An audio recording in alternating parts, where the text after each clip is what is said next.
Chapter 28. Mr. Thompson's Pocketbook. Father had so much hay that year that the stock could not eat it all, so he decided to sell some of it in town. He went to the woods and brought back a straight, smooth ash log.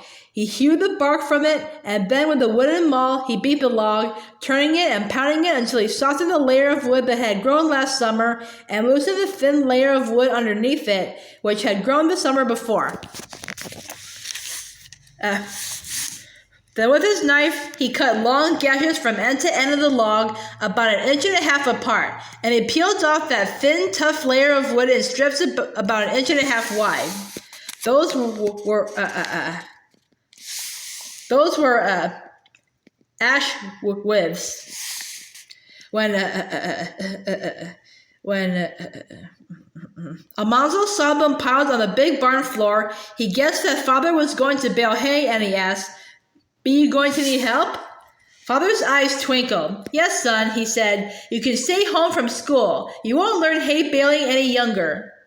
Early next morning, Mr. Weed, the hay baler, came with his press, and Almanzo helped to set it up on the big barn floor. It was a stout wooden box, as long and wide as a bale of hay, but 10 feet high. Its cover could be fastened on tightly, and its bottom was loose. 2 iron levers were hinged to the loose bottom, and the levers ran on little wheels on iron tracks going out from each end of the box. The tracks were like small railroad tracks, and the press was called a railroad press. It was a new fine machine for baling hay. In the barnyard, Father and Mr. Weed set up a capstan with a long sweep on it. A rope from the capstan went through a ring under the hay press and was tied to another rope that went to the wheels at the end of the levers. When everything was ready, Almanzo hitched Bess to the sweep. Father pitched hay into the box, and Mr. Weed stood in the box and trembled it down till the box would hold no more. Then he fastened the cover on the box, and Father called, "All right, Almanzo." Almanzo slapped Bess with the lines and shouted, "Get out, Bess." Bess began to walk around the capstan, and the capstan began to wind up the rope. The rope pulled the ends of the levers toward the press, and the inner ends of the levers pushed its loose bottom upward. The bottom slowly rose, squeezing the hay. The rope creaked and the box groaned, till the hay was pressed so tight it couldn't be pressed tighter. Then Father shouted, "Whoa!" and Almanzo shouted, "Whoa, Bess!" Father climbed up the hay press and ran ash withes through narrow cracks in the box. He pulled them tight around the bale of hay and knotted them firmly. Mr. Weed unfastened the cover, and up popped the bale of hay, bulging between the tight ash withes. It weighed 250 pounds, but Father lifted it easily. Then Father and Mr. Weed reset the press. Almanzo unwound the rope from the capstan, and they began again to make another bale of hay. All day they worked, and that night Father said they had baled enough. Almanzo sat at the supper table, wishing he did not have to go back to school. He thought about figuring, and he was thinking so hard that words came out of his mouth before he knew it. 30 bales to a load at $2 a bale, he said. That's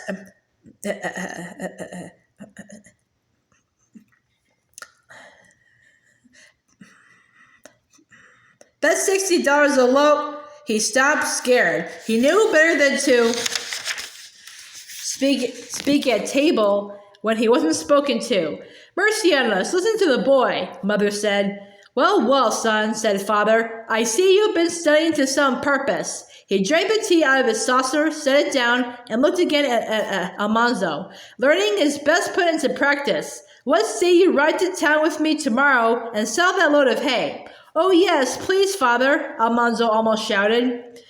He did not have to go to school next morning.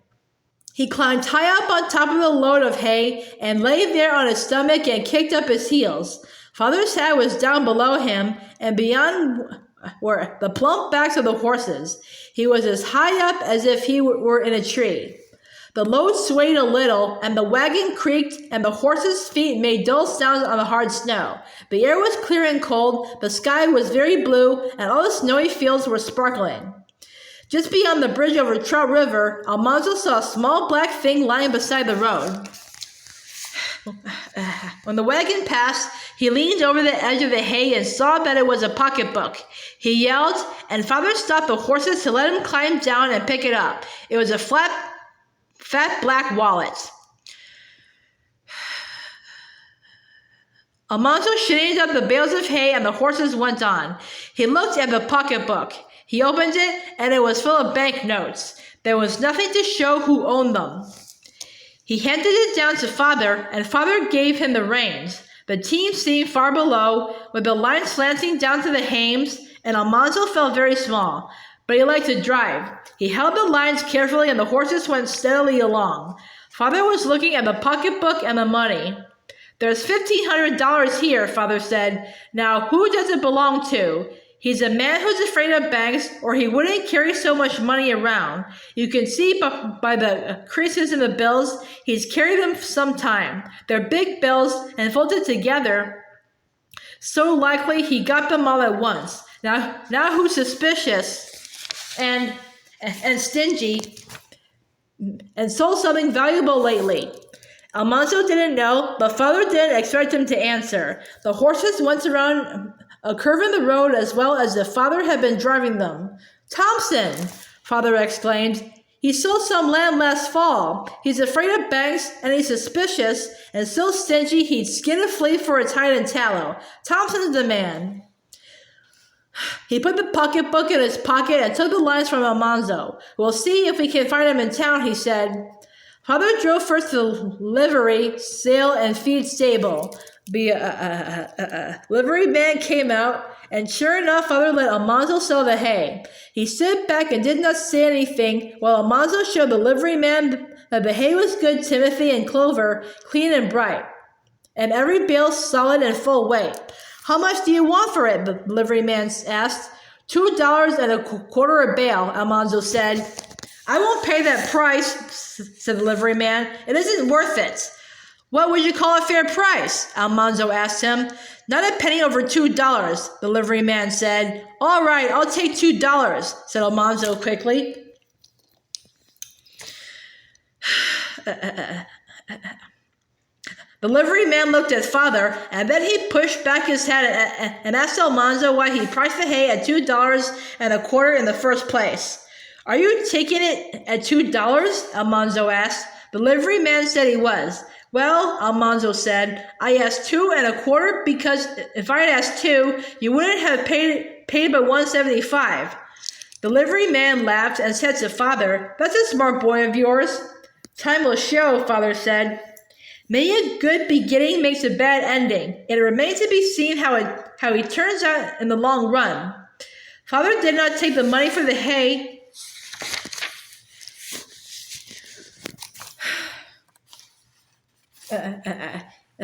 He let Almanzo take it and counted to make sure it was $60. Then they went to Mr. Case's store. This store was always crowded, but Father always did his trading there because Mr. Case sold his goods cheaper than other merchants. Mr. Case said, I'd rather have a nimble sixpence than a slow shilling. Almanzo stood in the crowd with Father, waiting while Mr. Case served first comers. Mr. Case was polite and friendly to everybody alike. He had to be because they were all customers. Father was polite to everybody too, but he was not as friendly to some as he was to others. After a while, Father gave Almanzo the pocketbook and told him to look for Mr. Thompson. Father must stay in the store to wait his turn. He could not lose time if they were to get home by chore time. No other boys were on the street. They were all in school. Almanzo liked to be walking down the street, carrying all that money, and he thought how glad Mr. Thompson would be to see it again. He looked in the stores and the barber shop and the bank. Then he saw Mr. Thompson's team standing on a side street in front of Mr. Paddock's wagon shop. He opened the door of the long, low building and went in.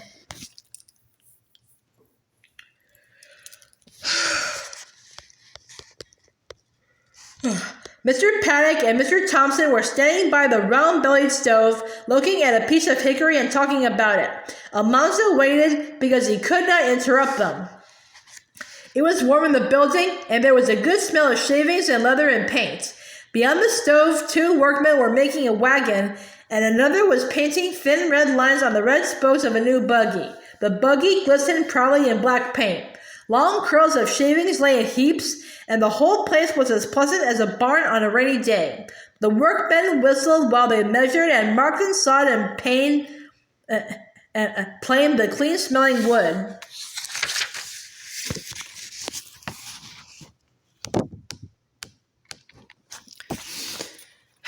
Mr. Thompson was arguing about the price of a new wagon. Almanzo decided that Mr. Paddock did not like Mr. Thompson, but he was trying to sell the wagon. He figured the cost with his big carpenter's pencil and soothingly tried to persuade Mr. Thompson. You see, I can't cut the price any further and pay my men, he said. I'm doing the best I can for you. I guarantee we'll make a wagon to please you, or you don't have to take it.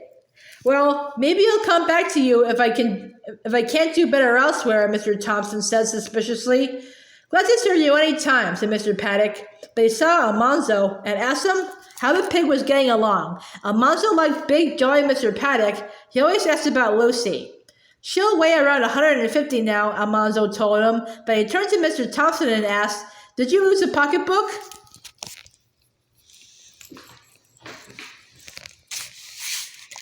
Mr. Thompson jumped. He clapped a hand to his pocket and fairly shouted, Yes, I have. $1,500 in it, too. What about it? What do you know about it? Is this it? Almanzo asked. Yes, that's it, Mr. Thompson said, snatching the pocketbook.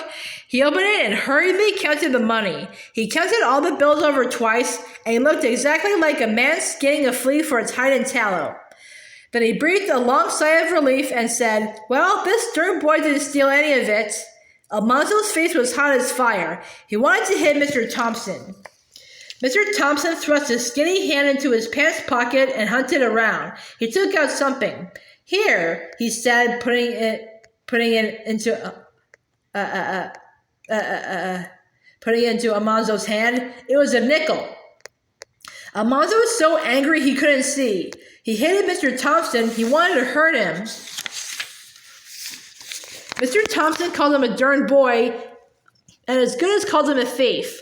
Almanzo didn't want his old nickel. Suddenly, he thought what to say.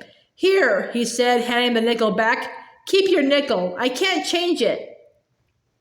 Mr. Thompson's tight, mean face turned red. One of the workmen laughed a short, jeering laugh, but Mr. Paddock stepped up to Mr. Thompson, angry.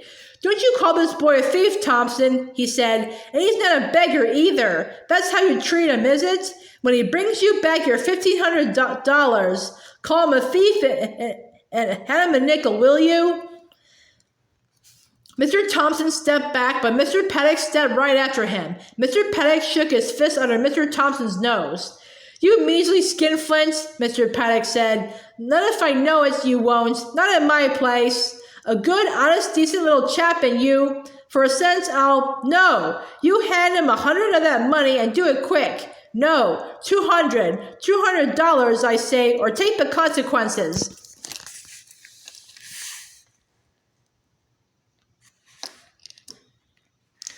Mr. Thompson tried to say something, and so did Almanzo, but Mr. Paddock's fists clenched and the muscles of his arms bulged. 200, he shouted. Hand it over quick, or I'll see you do. Mr. Thompson shrank down small, watching Mr. Paddock, and he licked his thumb and hurriedly counted off some bills. He held them out to Almanzo. Almanzo said, Mr. Paddock, now get out of here. If you know what's healthy, get out. Mr. Paddock said, and before Almanzo could blink, he was standing there with the bills in his hand, and Mr. Thompson slammed the door behind himself. Almanzo was so excited he stammered. He said he didn't think Father would like it. Almanzo felt queer about taking all that money, and yet he didn't want to keep it. Mr. Paddock said he would talk to Father. He rolled down his shirt sleeves and put on his coat and asked, Where is he? Almanzo almost ran to keep up with Mr. Paddock's long strides. The bills were clutched tight in his hand. Father was putting packages into the wagon, and Mr. Paddock told him what had happened. For a cent, I'd have smashed his sneering face, Mr. Paddock said, but it struck me that giving up cash is what hurts him most, and I figure the boy's entitled to it. I don't know if anyone entitled to anything for common honesty, Father objected. Though I must say I appreciate the spirit you showed, Paddock.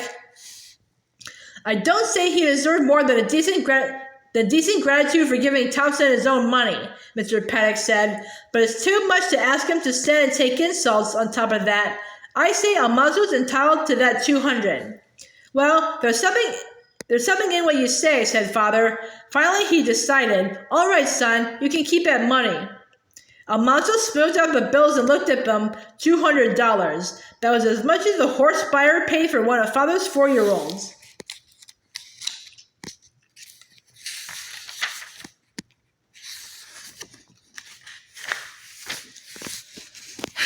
I am much obliged to you, Paddock, standing up for the boy the way you did, Father said. Well, I can't afford to lose a customer now and then in a good cause, said Mr. Paddock. He asked Almanzo, what are you going to do with all that money? Almanzo looked at Father. Could I put it in the bank? He asked.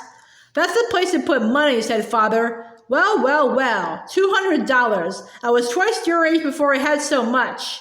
So was I. Yes, and older than that, Mr. Paddock said. Father and Almanzo went to the bank. Almanzo could just look over the ledge at the cashier sitting on his high stool with a pen behind his ear. The cashier craned to look down at Almanzo and asked Father, hadn't I better put this down to your account, sir? No, said Father. It's the boy's money. Let him handle it himself. He won't learn any younger.